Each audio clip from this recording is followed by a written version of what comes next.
Hello everyone, this is Sadia Malik and today we are going to do the grammar exercises of unit number 12 of the first year English textbook. This is a textbook prescribed by the KPK board and this is the one going to be used in the final exams of 2020-2021 first year exam. Please subscribe to my channel and like the videos if you do, share it with your friends also. So as far as the exercises are concerned, they are divided into two different categories. The first one is a vocabulary section and the second one is grammar. So as far as vocabulary is concerned, you have been given two words and these are very commonly mistaken words. People usually use them, confusing them with one another because they are homophones. Homophones, as you have already learned in previous grades, are words which almost sound the same. So when you're speaking past and past, they somehow sound the same exactly, and sometimes people don't even know what one means and how it is different from the other. So it is just an exercise for you to understand the difference so you don't make the same mistake when you are writing or speaking these two words. Now, as far as past is concerned, it has many different functions. It can be used as an adjective. It denotes some time before the present and no longer current. But because it is an adjective, you have to use it with a noun. For example, past year, past season, past summer, etc. It can be a noun itself. It means like history. You should not live in the past. He tried to dissociate herself from the past. It can be an adverb. It shows how the verb was done. He ran past her. So this is an adverb of place of how the verb was done. As a preposition also, because it means beyond in position, further than. So we waited till 6:30 for you.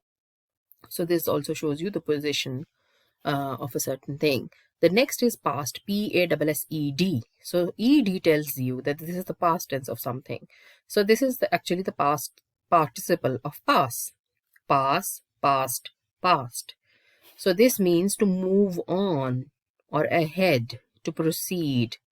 It can function as both as transitive verb and intransitive verb. So it is a verb. It means you passed something. You get beyond a certain point. For example, you are at A and you have to go to C. You have to pass through B. So that is how pass is used. Examples. My examination was a cinch and I passed easily. The procession passed along the street. The law was finally passed in May 1999. The funny thing is that most of you, when you say that you passed your exam, you say he passed away his exam. So passed away means that leaving this world to die, etc. So you should never say I passed away in my exam. You passed your exam in flying colors, with flying colors. So let's see to the exercise. Find the meaning of the past and past in the dictionary and fill them correctly in the blanks. The museum is on the right, just past the church. So here, obviously, it is position, that it is just beyond this point. My brother passed his exam with flying colors. So here, obviously, you're using it with exam. So he passed it. You have just passed the exit of Leeds. We'll have to turn around. So we have just gone beyond that point. So we have to go back and, reach it again. Go past the post office, then turn left and you will see the hotel. So past is again more like a preposition. It's a point where you can navigate your way to the post office. He thinks he was a fool in his past life. Here, the past has been used as an adjective, like the previous life or the previous time that he has spent. So this was vocabulary portion, past and past. Remember, past is always related to the time that has gone by, whereas past is passing through something, and this is the past participle form of the verb pass. So this is always verb. This can be different things. Past can be a noun, it can be an adjective, it can be an adverb, it can be a preposition. But past here, it is always a noun, always a verb in its past participle form. Next topic is the difference between infinitive and gerund. So infinitive is the to with first form of the verb. For example, to write, to come, to go. This is the most common form of infinitive. Infinitive takes the base form of a verb. Base is like the first form of the verb. So you can't say to wrote or to went or to did. So the verb always has to be the first form. Infinitive can add an abstract philosophical meaning to a sentence. Infinitive is generally preceded by the preposition to. Like there are other forms also, but mostly to with the first form of the verb is your infinitive.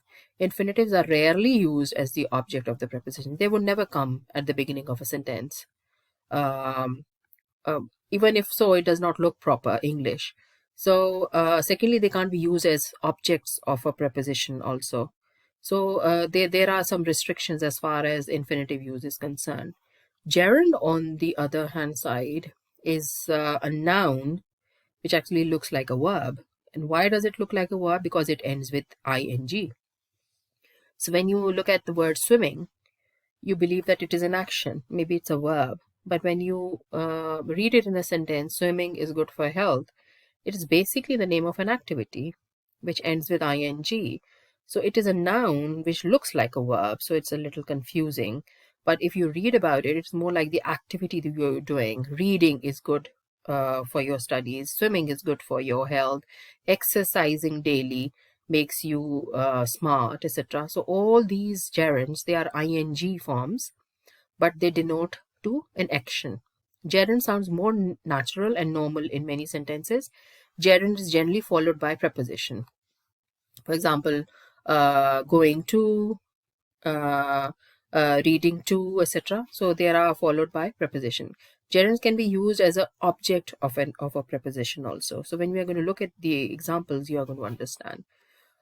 Your exercise, they are quite straightforward. Complete the sentences with gerund form of the verbs. So they have given you the verbs already in brackets, and you have to change them into gerunds. So we already know gerunds are words with ing at the end.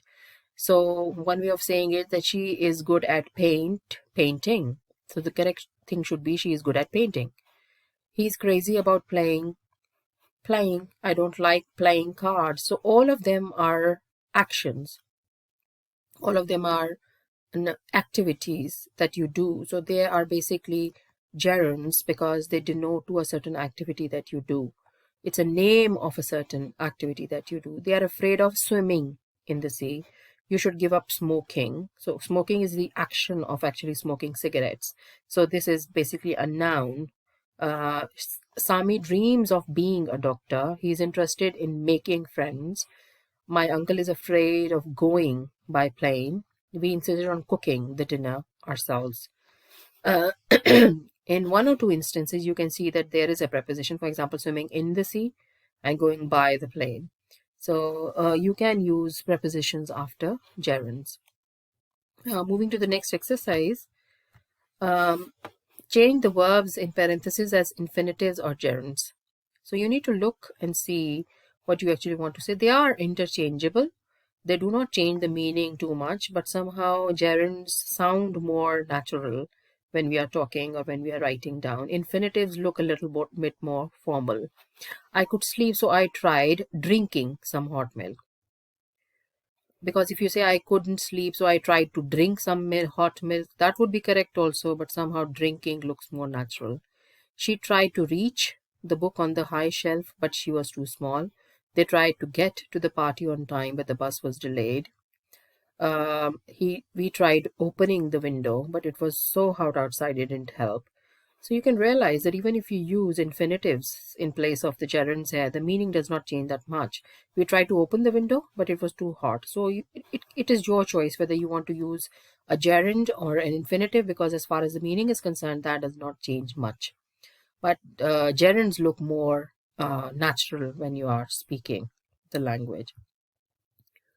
The next exercise, replace the gerunds by infinitives and the infinitives by gerunds. So this exercise basically tell you how identical they are as far as the meaning is concerned. Even if you replace them with the other, the meaning does not change.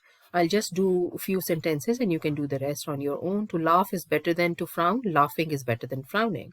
So meaning has not changed at all. Writing a story is not easy. To write a story is not easy. But I would say that writing a story is not easy looks much more natural than to write a story is not easy, because it doesn't look that spontaneous. It doesn't look that natural. English usually is not uh, written with infinitives to start a sentence. He likes to collect books and does not like giving them away. So we can just turn it to collect, and we can just replace it by collecting, and does not giving, does not like to give. So he likes collecting books and does not like to give them away. So wherever you have a gerund, you replace it with an infinitive. Wherever you have an infinitive, you have to change it to gerund. So the meaning is not going to change that much. So this was quite easy. The exercise, you need to remember gerunds are uh, words which look like verbs, but they're basically nouns and they end with ing. Whereas infinitives are bare verb forms, the first form of the verb preceded by to. So you write to and then the first form of the verb. You can see in the exercise, there's no past tense after to. To write, to fly, to give, to cook, to see. So you never use a past tense or a future tense with to. You always use the first form of the verb.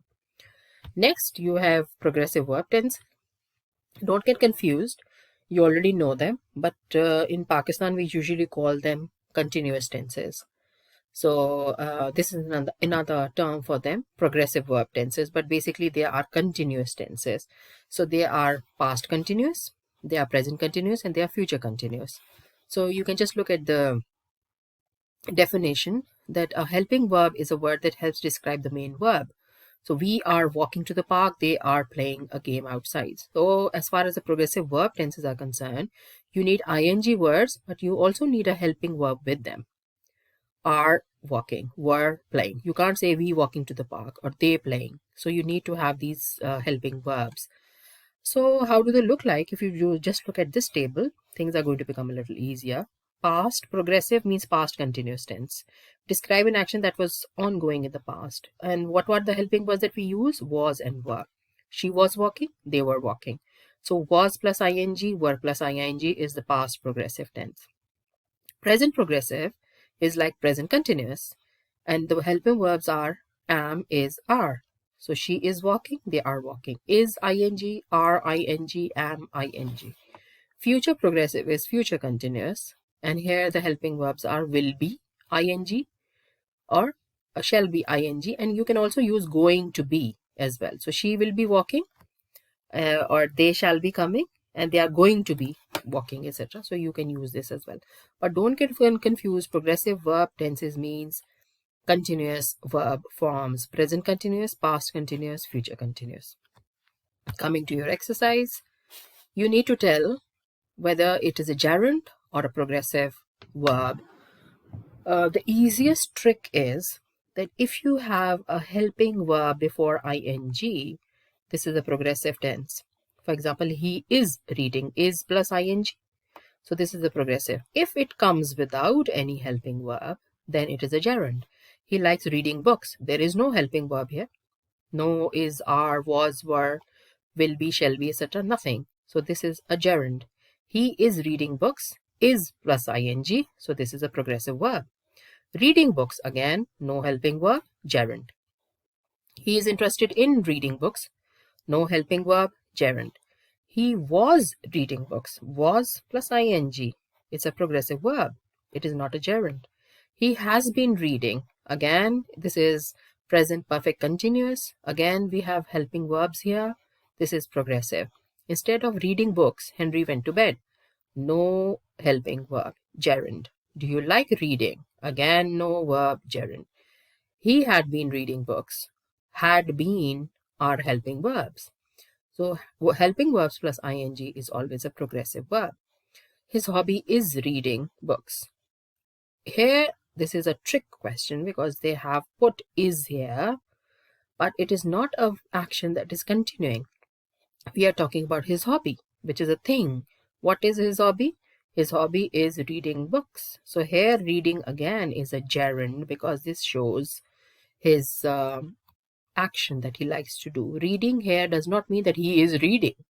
This does not show that this boy is reading books, but this shows that his hobby is reading books. So this denotes to an action. So this is a gerund. So it is more important if you learn the difference as far as the meaning is concerned. If you look at it and it seems to be an action, he likes reading books. It's like an action. So this is going to be a gerund. But if you look at it and you feel like it's still going on, he is reading books means that he is still reading them. So this is like a progressive verb. Okay. He was reading books. This again shows an action going on. Okay, I hope you understand.